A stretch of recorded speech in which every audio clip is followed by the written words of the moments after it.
শহীদ রাষ্ট্রপতি জিয়াউর রহমান বীরুত্তম ওই সময়কার যে ক্রেজ ছিল তখন মোহাম্মদ আলীকে এই দেশে নিয়ে এসেছিলেন।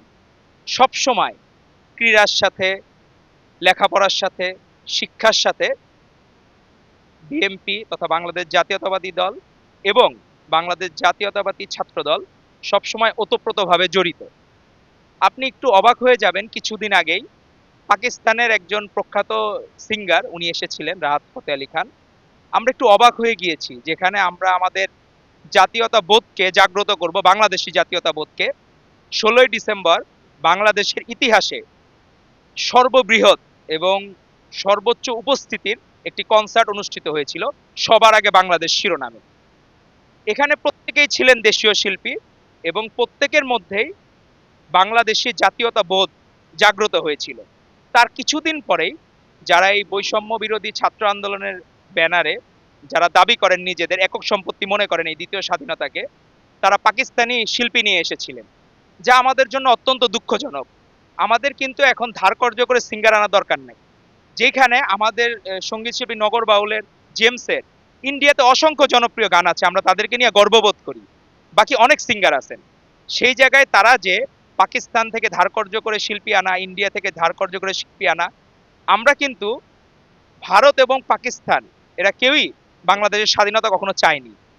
1947 সালে তখন কিন্তু পাকিস্তানের কিন্তু দুই টুকরা করে দেওয়া হয়েছিল, সেটা সবারই এজেন্ডা ছিল। আপনি ধর্মীয় কথা বলেন বা অনুভূতি বলেন, যাই বলেন, তার কোনো ব্যাখ্যা নাই। তো আমরা চাই না যে ভারত ও পাকিস্তান আমাদের উপর নাক গলান। নতুন এক ট্রেন্ড শুরু হয়েছে, যেখানে কিছু ইসলামিক দল, তাদের ছাত্র সংগঠন, তারা কাওয়ালি গানের নামে বিভিন্ন জায়গায় শিক্ষা প্রতিষ্ঠানে, আমরা তো কোনোদিন আমাদের আমাদের আমাদের এই ছোট্ট জীবনে, আমার রাজনীতির বয়স 17 বছর চলে, সেই জায়গায় আমরা কোনোদিন কাওয়ালি উৎসবের কথা শুনি নাই।